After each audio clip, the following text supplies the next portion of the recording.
Hi, everyone. My name is Majid Raissi, and I'll be teaching ENPM694 for the Networks and Protocols course in this fall semester.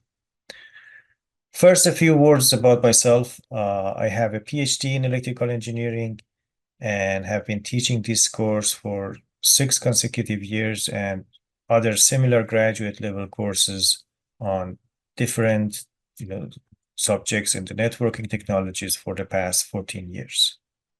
On the research side, my PhD subject was focused on networking problems, especially scheduling and queuing and so on and so forth. On the career side, I've been working in the private sector for over 20 years and working on various aspects of data networks and such as design, modeling, management, monitoring, observability, and so on, troubleshooting and other aspects of the networks. The Networks and Protocols course is a core course for cybersecurity students that is planned to give them the type of knowledge they need about the architecture of the internet and the main technologies and the protocols that are involved in its operation. This is, as you know, as we probably know, a rapidly evolving field. New technologies, protocols coming in the picture every day, every month, and the older ones are basically retire.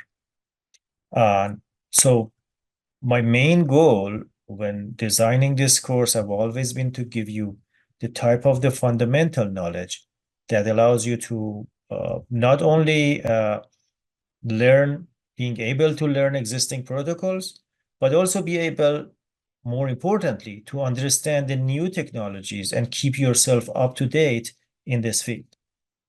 In other words, instead of briefly learning how, let's say, a protocol X works and the specific commands to configure it for a specific device, we cover why protocol X and other similar protocols are designed the way they have been designed, and what are the basic principles defining their operations.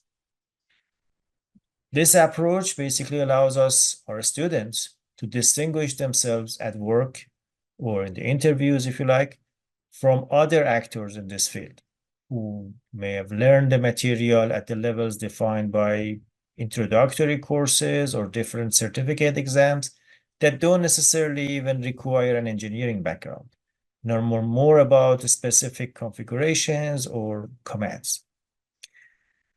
We'll start the discussion by a holistic view of the network architectures with particular focus on the internet, obviously. But instead of jumping into reviewing, one protocol after another, as is typical in some certificate training classes, we first define the overall functions of the internet as a service, and then define how its individual components work together to provide the services expected from the internet, or for that matter, any network.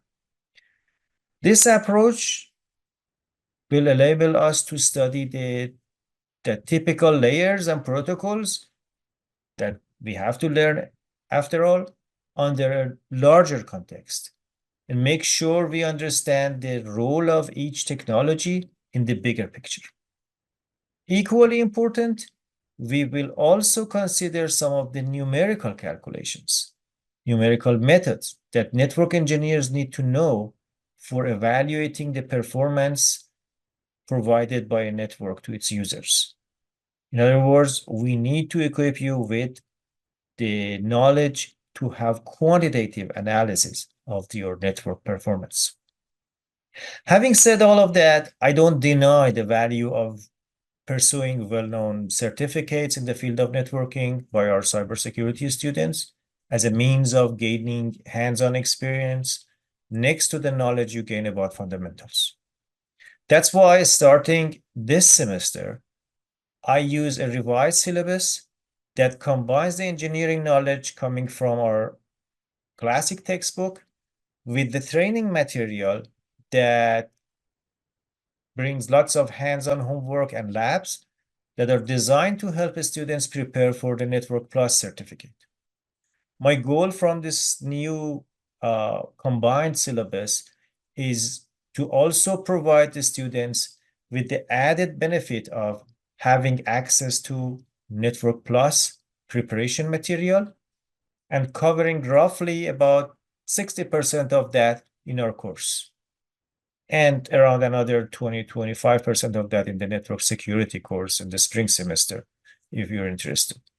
So that by doing what is expected from you in this course and a little bit of extra work on the learning resources of the course, you will be prepared to take the Network Plus exam at the end of your first year, or even the end of this semester if you go the extra mile on network security material and those remaining ones by yourself. So if you're interested to learn about networks for the first time, or you want to solidify and expand what you may have learned in other elementary courses, this course should help you achieve that goal.